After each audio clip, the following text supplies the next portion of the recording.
ใส่แว่นนะบัดนี้นอนหน่อยนะคืนนี้เบิ่งนี่บ่บ่ายโมงโอ้โธ่มัดเล็กยาวเต๋อเบิ่งช่วงนี้มันก็ใส่ผ้าเมื่อคืนนี่บ่โมเมนต์ได้นอนกับเมื่อแล้วก็นอนรับแล้วเหรอผู้เมื่อบาดนี่เพิ่นยันบึกเป็นยังแบบประจักษ์เพิ่นนอนคนสดนอนบ่หลับบ่ายโมงหนึ่งเฮ็ดได้ก็บ่หลับไปถึงมาเลยก็เรียนโทรศัพท์เบิดแบตมัดเล็กจะเช่นนึงโดยเชื่อมนั่นมาลุกคือเก่าแล้ว5 โมง 4 โมงแล้วก็เรียกปกติมันเคยแล้วชินล่ะเป็นน้องโอเคทักทายสบายดีเนาะเป็นน้องสบายดีกันตอนค่อยคำลงแรงบอลีกับมาคำในจักหน่อยมื้อนี้ก็ได้พอดีมาเบิ่งงานทางพอเราติดตั้งวงกบได้2 อันแล้วเนาะตัวนี้อีกห้องนึงเนาะแต่ว่าตัวนี้สิยาวกว่าจักหน่อยนี่บ่พ่อไหนก็ซ้ำกับตัวนั้นแหละซ้ำกันบ่กันละถึงนิดหน่อยนะน้อยนึงเพราะว่าบ่ให้มันซ้ำกันบ่ได้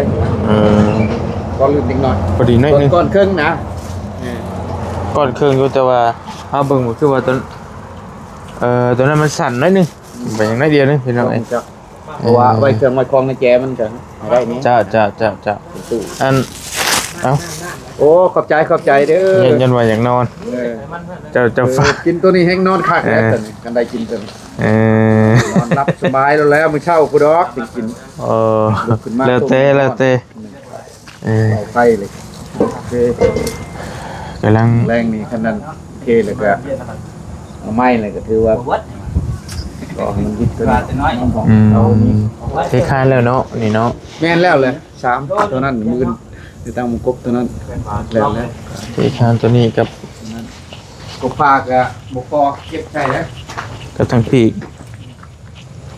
มันยังก็บ่พอนะพ่อปีเก็บใส่โอเคยังทางหลังบัดยังตัวนั้นกับยังเหลือ2 คันแล้วมีเทคานทับพื้นที่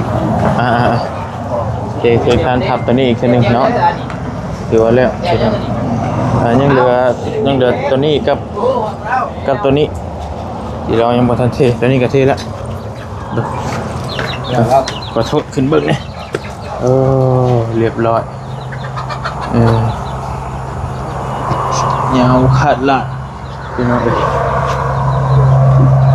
ใช่มากครับมันซอยเทคานกับพอแล้วก่อนเลยเฮงได้พอไอ้นี่เฮงได้เป็นยังรู้สึกว่าวันนั้นก็ตอนแรกแกได้ได้รู้สึกว่าเฮงแล้วได้เรื่องแล้วกับมือมันสบายเราสวรรค์แยกข้างแง่ได้แน่นแล้วพี่น้องเพราะว่านี่มันก็หับลมตลอดนะเย็นขึ้นมานี่เย็นจ่อยเลยเขาทา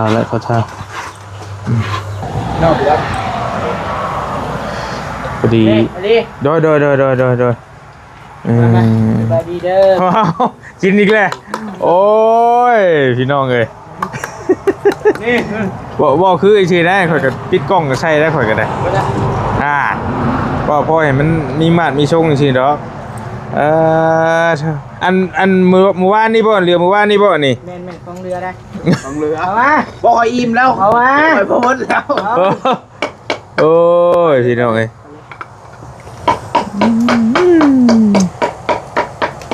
จะขีดกันเลยน้ำจิ้มที่พูดยังอยู่บ่โอ้บ่เห็นว่ะโอ้ก็ขอบคุณมันก็น่าขอบคุณก็มีบ่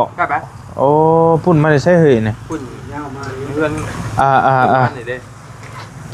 กินได้เบิดนะบ่ยาวก็มามันนี่เนาะเอาบ่แจ่วนี่บ่ได้แล้วขอบใจได้ละได้ขอบใจกินแล้วแค่ว่าที่พูดน่ะอยากอยู่อันนี้น่ะบ่ปานใด มาเห็นอะไรกันมันก็รู้สึกอยากน้ำยูป่ะ ไปกินได้มื้อนั้น ไปซื้อข้าวมาอยู่ ดีๆเพิ่นน่ะใส่กระเป๋าเตียงเพิ่นมา โอ้ย อดีต เปิดไปแต่เก้าได้กับเมียข่อยนะช่อนรถกันไปแต่ อดีตบ่ นะฮะ ใช่บ่ โดยอยู่ดอนเมือง ดอนเมือง ชิว่าบ่ กุ้งโอ้ยไงบ่ดีเลยเนาะ ประมาณบัดเสื้อชง3 โลผู้ได้ข่อยไปผู้เดียวข่อยเคยเฮ็ด ตัวใหญ่ดีเนาะเนาะ โอ้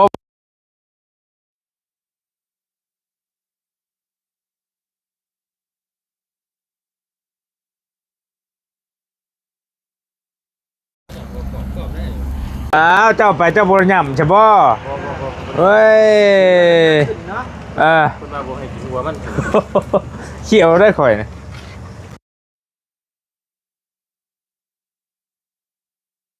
เอ้าหมออันนี้กินได้ตลอดเนาะอันนี้กันเนาะลูกชายพ่อช่างนี่เออกินแบบนั่งใช่เลยนี่พี่น้องไง มาถึงยังมาใส่ไปดูได้เที่ยงกันแน่ เอาแล้วมันสิขัวเห็ดข้าวแรงให้มันเพิ่นว่ะ โดย ทางนี้มาหม้อเด้เพิ่นว่ะ โดย จัดให้เพิ่น อันมันเรือเมื่อวานนี้พี่น้องอันเรือเมื่อคืนนี้น้อง เพิ่นว่าสิกลัว10% อันน้องนิวเพิ่นเลี้ยงเมื่อวาน ว่าขัวยัง เลย ใส่ละเทเก่าได้เป็นยังวะ อืม ทางอ้อยเพิ่น ทางอ้อย กินเพชร ใส่หมวกเนาะลองปลดหมวกออกมึงดูปลดออกดูหมวกปลดหมวกออกมึงดู มึงก็ แต่ผ้าปลดหมวกให้ย่าเนี่ยบริยานได้มันปลดเอาได้เห็นบ่รูปหัวแล้วมึงดูวันนี้รูปหัวแล้วมึงดู อย่าไปเห็นในนั้นได้ ลองมึงได้ว่าสิกล้าบ่ กล้าได้บ่ดี บ่ บ่ได้ยังได้บ่ดี บอกได้บอกยังได้แค่นี้นะ เออ ได้บอกเราเลยว่า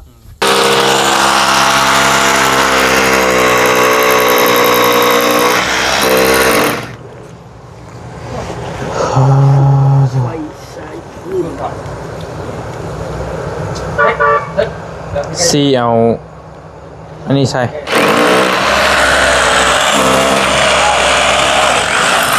อันนี้บ่อันใหม่บ่นี่ ตัวใหม่ โอ้ แน่นอน อ่า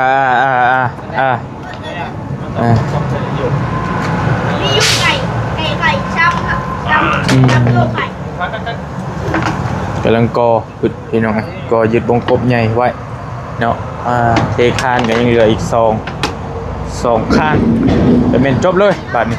ก็ยังตัวนี้เนาะลืมไปยังตัวนี้โอ้กับตัววงกบมันต้องเทคานกบเบิดเนาะ แน่น โอเคขั้นตอนกอมันก็ยากน้ำคานนี่แหละรถก็พดว่ารถแหละ อิ่มบัด เดี๋ยวคันว่าเฮาเทคานขึ้นเบิดเลยก็คือสิบ่แม่นคันเฮาบ่เทคานก็สิไวอยู่ยากน้ำเทคานเสียเวลาหลายเติบอยู่ เจ้าได้เจ้าได้ สูงกว่าประเทศทางมันพวกเนาะ โดย มันเฮาเทค่าลอยอยู่เพิ่มเลยใครอยู่ โอ้ คันเฮา คันมีคานอยู่เทิงหั่นได้แล้วไปเนาะ แม่น อืม มีว่าตามจริง โดย วันนี้มากินต่อ กินห้ามกินเป็นตาอยากอยู่ด้วยแหละก็ยังหิวข้าวจะจ้อยอยู่อ้ายก็ได้อันเจ้าถือหวยบ่แม่นบ่เมื่อวานนี่ ๆเอ้าถามอีกเลย เบิดได้เถิดว้ายเบิดใช้ไววาแท้จะมันอยู่ลาวก็มีคนหับกันบ่ หันต่อน้อย หับเบิดติเฮ้ย แต่ก็ เนี่ยโอ้ขอบใจร่ำรวยเด้อร่ำรวย สุดเลยน้ำมันจ้อยเลย เนาะ คักเลยกิน3ตุกแล้วบ่กินก็ยา ได้ บ่ใช่เอาบ่ พี่น้องเอ้ย ได้แล้ว ถูก ถึกน้ำอ้ายเพิ่นแล้วบ่ดีเลย อายุแล้วบ่ ลองเบิ่งบ่เล็กรถเนาะ 37ติเฮ้ยอายุแล้ว45ปีมันก็ของเทิงเด้อ โอ้หา เดี๋ยวเขาเบิ่ง เนาะตั้งเป็นแท้ ไม่ถูกให้แล้วนะ มาแล้วเริ่มเบียนมาแล้วได้บัดนี้ได้หาทางว่าวแล้วได้บัดนี้ได้ขอบใจ เริ่มได้เขาได้ เริ่มแล้วบัดนี้ฮะเห็นบ่เริ่มหาถ้วยหาบ่วงอะไรบัดนี้ทำบินเพิ่นก็เฮ็ดคือดีสิดอก ถ้าบ่มันก็ได้ เห็นหมู่ยาเฮาก็เริ่มแล้วบัด เริ่มเย็นมาเริ่มเย็นแล้วเริ่มถามได้ว่า เริ่มเวียนแล้ว แล้วจะหินแล้ว ในว่าไปแล้วบัดกินในคุ้มไปดิเนาะเฮ้ยเนาะ เมื่อวานนี่เนี่ย กำน้องเพิ่นว่าน้องนิ้วผู้ใหญ่ทั้งน้องนิ้วเพิ่นเลี้ยงก็ยังเว้ากันอยู่ว่าติดหนี้เจ้าอยู่ว่าข่อยก็เว้ากับแต่เจ้าตั้งแต่เจ้าขึ้นหลังคาผู้ใดว่าสิเลี้ยงเจ้าเลี้ยงทีมงานนั่นแหละแต่เลี้ยงไปรอบนึงแล้วน้องเพิ่นอยากยังแต่เจ้าผู้เดียวบัดเห็นนะ โอ้เป็นยังงอก การที่ซื้อมาให้เจ้าคนเดียวมันก็สิบ่ว่าตินะแต่ จุ่มจีนไปเปลี่ยนเมนูไป แต่ว่าข่อยพะสิทวงเจ้าจนถึงหวยเมื่อวานนี่เจ้าเลี้ยงข่อยเลี้ยงเจ้าหั่นนะรู้ว่าเจ้ากันเลยพ่อบ่ อันนี้ฉันก็ เอาเนาะต่างคนต่างเลี้ยงเด้ โอเค กระเจ้าอะไรกันแล้วคนละเบื่อนั่นก็ เดี๋ยวเขาเลี้ยงกุ้งก็ได้ บ่จุ่มจีนน่ะ โลนึงไป จุ่มจีน กุ้งโลนึงมาสมทบกันข่อยซื้อหมู2แพ็คพ่อบ่ เดี๋ยวโตกันซื้อกุ้งอย่างเดียวผมนะตัวซื้อจิ้มน้ำไหน ชื่ออยู่ร้องน้ำจิ้มนะ จิ้มพูดเด้อกันซื้อกุ้งเดียวแล้วกัน พ่ออะไรกันดู ให้ เนาะ กินแต่กุ้งบ่เฮากินกุ้งบ่ได้เด้คือหยังฮะ น้อง กินมะพร้าวเจ้า จะกุ้งบ่ได้ ยากขนาดนี้ได้เนาะ ซื้อกุ้งให้ข่อย5โตให้ เป๊ปซี่พี่ห่าไก่นะน้ำข้าวคิ้วเนี่ย เนาะ โอ้ยสุดของว่า หมู่ไปถึกเลขเลี้ยงเพิ่นบ่เป็นแสนแล้วมื้อนี้เพิ่นถึกเลขหันยังบ่ได้เลี้ยงเฮาเลยเครียดเฮา หน่อยบ่า ก็บ่เลี้ยงนะเลี้ยงน้ำอยู่ น้ำหัวเชื้อตุ้งหนึ่งไง เติมมันในหมูกระเป๋าเนาะได้อยู่ได้ว่าจัด เติมน้ำมันไปใช้ผ้ากันไปใช้น่ะ เติมไปแล้วซื่อๆนี่แหละ เอ้า เข้าทางเพิ่นเลยบาดนี้เด้ เฮาเป็นคนง่ายใช่มั้ยติ เอาคนง่ายครับ ผู้นี้เราก็เว้าซื้อใจเราก็อยากได้อยู่เจ้ายัดจะมาบ่รถบ่เล็ดกันแล้วเด้คันนั่นก็ บ่มักยัดเยียดไป อย่าเชื่ออย่างอื่นใครอยู่ติ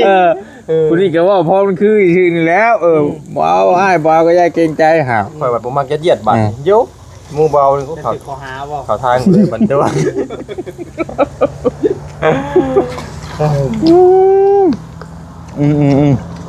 ไปเงินผูกแขนพระเท่าแล้ว แต่อยู่บ่ยาวก็กำลังหัดโควิดเด้เบิดหลายแต่บ่ไปค่าใช้จ่ายไปไทย ผมก็ด่าเลย แนวมันได้เฮ้ยห้องคืนนึงก็800ผู้บ่คือแพงเด้อเฮ้ย โมโหแล้ว เนาะ เนาะ แต่ว่าพอกับแม่แล้วพาพอกับแม่ที่มาแล้วต้องไปดาวใต้อะ เพิ่นช่วยบ่ มันใช่เป็นใจ2มื้อ อืม แต่เป็นลายอยู่พาไปเลี้ยงข้าวเลี้ยงน้ำ ให้เหงาอีกอยู่บ่ มาบุญรู้สึกผิด เดี๋ยว แล้ว อิ่มนะ รู้สึกผิดยังน่ะ เราไปแม่ไปเลี้ยงข้าวเรากับปูตัวละ400เราลึกใส่กับปูตัวละ1,500วะ โอ้โห งายพี่ท้องเลยเรากันเลยรู้สึกผิดเลยข่อยเรา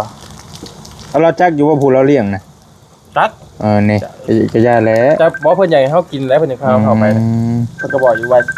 ลูกอยากช่างกินเราเด้อขออนุญาตเด้อดีเด้อ ชวนเมียเขานำหน่อย ไม่เอาบ่ ยันคนแบกเข่าดี เย็นเมียวแจ็คโทรมาน นำแบกข้าวยังฮะ โอ้เด้อเท้าเด้อ ตึกข้าว ำ น้ำมัน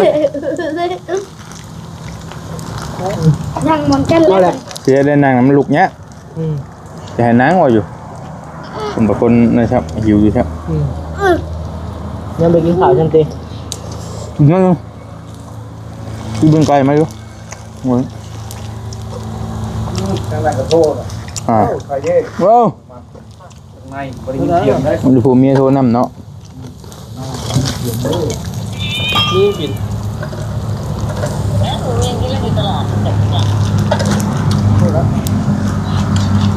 แต่ผ้าหามยังบ่ยิ้มบ่ลูกล่ะโอ้แปลนเบิ่ละบ่นี่อ้ายก็ลืมเบิ่ง เบาแก้วได้ โอ้บอกแก้วนี่ได้เรื่องอีหลีเนาะ แก้วเป็นคนเสียเขาเป็นคนยุ่ง ได้เรื่องอยู่บอกแก้วนี่ เขายุ่ง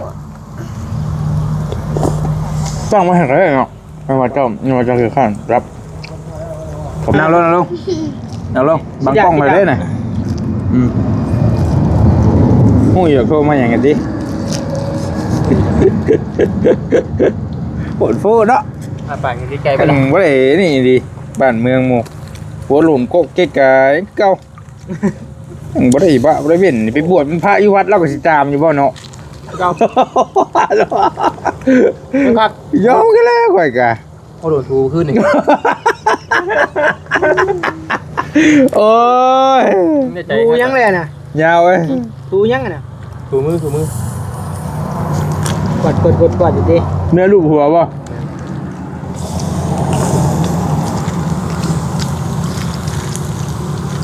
ตอนคนเขา เมียโทรให้เป็นคนเข้าคนเข้าแนวใดมืดตื้อๆอ่ะ ต้องแบกเขาอะจะเขาไปเดาะ อืม เล่าก็จะ ทุกปีชอบน้องไม้เท้าชอบเพิ่นแล้ว อ่า ต่างคนต่างอาศัยกันนะ อืม เนี่ยพอเขาเป็นนี่เป็นเขาก็อาศัยเพิ่นเอาขึ้นรถ มะเร็งบ่ ยืมรถยืมนั่งเพิ่นใช่คือจะเห็นแล้ว รถเพิ่นบ่จะยืมมานะอืม ยามแยกคนเท้าก็ไปซอยเพิ่นที่ไหนที่มันนะ เจ้าไปพะลานบ่มื้อนี้น่ะกูว่าไปพะลานจ้ะ ไปบ่ได้โอ้ตุ้มไม่ไป เอ้า ฝนตก บ่ตูดบ่ให้ไปเอาว่าโทษเราอีก เอ้าแต่เราบอกเนาะ อืม บ่มาก็อย่าเลิกหรอ ฝนตกบ่อยู่พะลานน่ะ ทำไมมึงยิ้มเขาไว้แล้วหรอเขาจะกันคนให้หรอ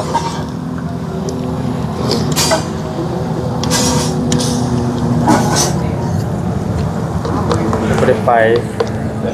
พังบางอื่นนะกับคุณแดดมันไปอยู่ ใจขอบใจอันนี้มาต้มอีกบ่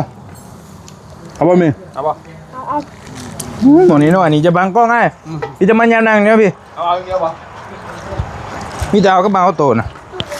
พูดเดียว แกตู้ดิลีพี่มานั่งมาพี่นั่งยืนเดี๋ยวโอเคนั่งลงพี่เดี๋ยวมาหนึ่งก็ได้ค่ะไม่ถูกพูด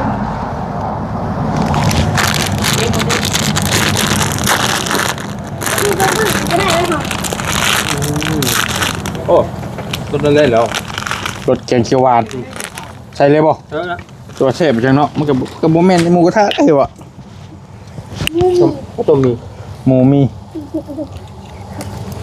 มูใส่หมี่ หมูใช่มีใช่หมูจักมีให้คนไปเอามาต้มมัน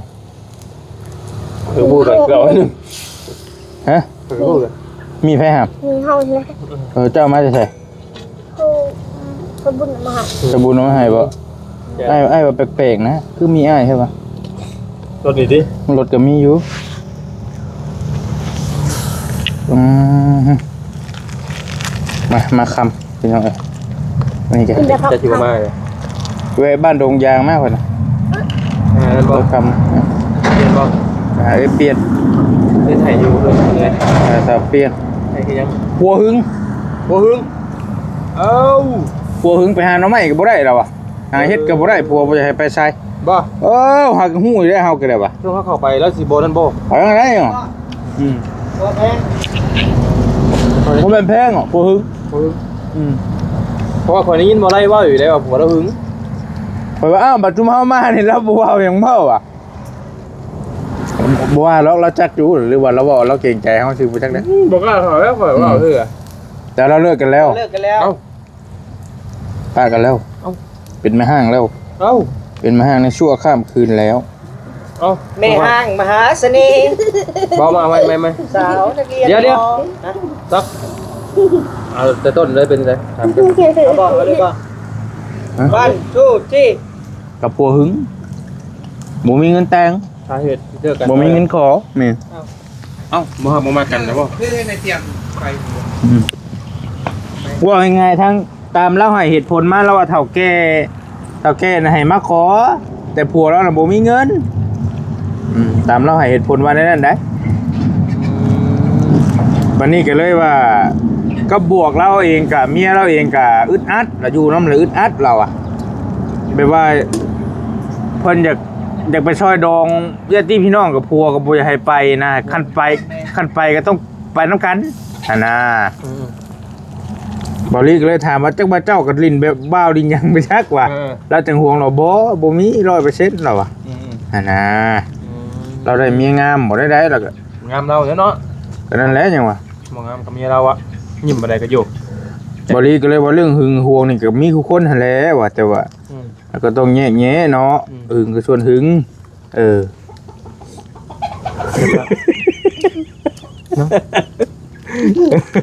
เลิกกันแล้ว เลิกกันแล้ว หัวเราได้จับไปแล้ว ไม่ว่าแล้ว เห็นนั่นเตรียมเอาไปเห็นเพิ่นให้ยิงนี่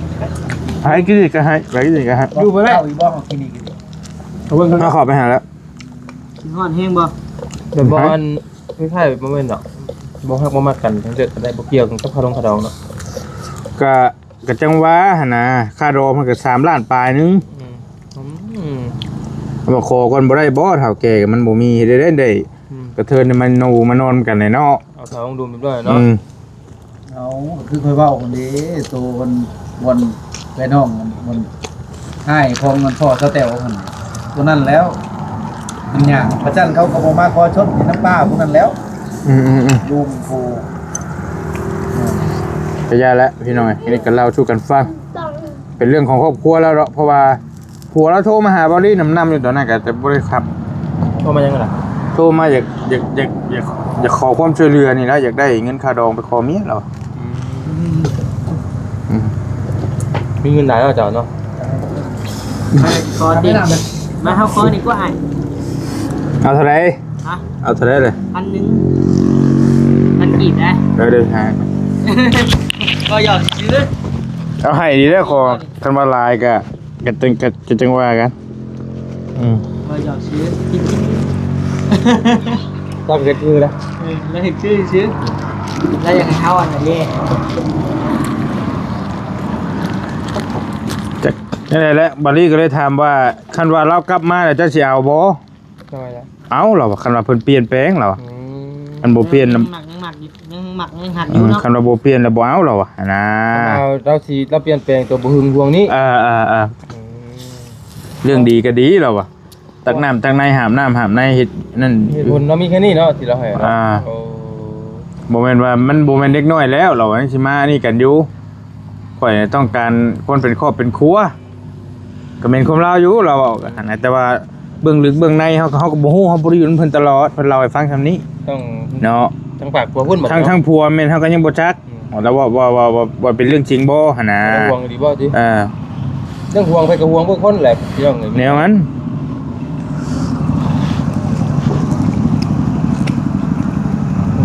พอแล้วเราก็เนาะแต่นี่แรงอีเปลี่ยน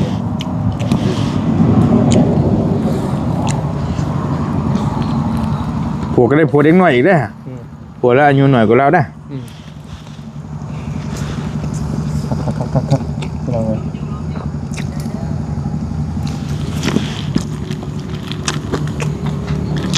มาว่ากัน แล้วเราอยู่บ้านบอกอยู่นะ อยู่เฮือนนะก็เห็นสเตลเป็นเก่าสเตลในบ้านผู้ใด บ่ยาก ด้วย เฮ็ดยังไง อยู่มานั่งน้ำไม้พี่ครับ มันฟองที่แตกไป บ่มีหน้าถามก็จะถามกลัวหมอนบ่ยังเป็นหยังอยู่ มานั่งพี่ เนาะ อยู่ซื้อกันนะหักนะที่ นั่งลงท้องจีแตกเลยขอบใจน้องนี่เพิ่นพี่น้องเรียกน้ำข้าวเบิ่งมีให้มาดิชนแก้วนี่ กิน 3แล้ว โอ้ยเบิ่งฮะ 3แล้ว บ่ใส่กับ2ฟอง อย่าโหดไว้เบ่งเอา เดียว เงิน เรียบร้อยเด้ ให้กินก็บ่ยาวมาให้ เลี้ยงเขาได้จับมันทวงได้บ่ได้สิกินยังเป็นเลือกแล้วเนาะโอ้ ใจเองบ่ ตัวลังกาเลย ข่าวเซเว่นน่ะอยากกินยังแล้วเอารถเฮ้ย โอ้นี่ ใจเองเด้อ รวมได้แล้วหมูกระทะแล้วก็กุ้งไปไอ้ครับ ทำไมเริ่มจี้เลยอะไรไม่ได้บ้านเลย ลูกใหญ่บ่ ด้วย ว่าเรียบร้อยด้วยดีแล้วเนาะบ่ยาวเนาะเรื่องนั่นก็ได้เรื่องราวของนั่นเจอเจอนะ และ3 ปีคุณละ 3 ปีจังได้เฮ็ดบุญเนาะ แม่นแหละว่ากัน นั่งลงตะกู้เเกิดละ ต้องแตก จ้องอีแต่ การเวลาเท่าไหร่พี่น้อง ทีเยียวยาใจเขาแหละเนาะ เข้าใจอยู่ เรื่องไปแล้วมันก็ มันเมื่อยคิดเลยดิ มันก็เจอทุกคนแหละ มองอย่างนี้อันเราคนตายทุกคนแหละเรา โดย ไปตายไปกระดูกกันยังไปน้ำบ่ได้เห็นแล้วไปกันเลย เอาทั้งหยัดพี่นี่ เอ้า ผู้ดังนะฮัมเบอร์ ไปมาพัทยาหน้าอีกไปมาพัทยาหน้าผมเศร้าหวยคักแค่เดี๋ยวละ อ้ออยู่คอยว่าอยู่ คักดื้อเหรอ เคสแรกเลยนะเฮ็ดให้ทุกอย่างอ่ะล้างถ้วยล้างชาม อาบน้ำใบห โอ้จอย เอาดูมันใหญ่วะ ำโอ้เดปี้ ใช่ โอเคอยู่ดีมีเฮงพี่น้องเข้ากลับมานี่แหละเบิ่งความคืบหน้าเรื่องน้องแสนผ้ามันก็ติดตั้งวงกบแล้ว ลงเนาะ วงกบวงที่2แล้วก็เทคานเนาะแล้วก็มานั่งกินหมูกระทะอีกเขาก็ได้กินลำเก้าเราอันเก่าเมื่อวานนี่พี่น้อง ครับบัดนี้โอ้ แม่เถอะสุดท้ายเลย มากิน ครับ กินเฮ็ด นี่ เอากินเฮ็ดว่าซั่นเอาอยู่ดีมีแฮงพี่น้องโชคมาร่ำรวยเจอกันใหม่บ๊ายบายเด้อเจ้า อ่า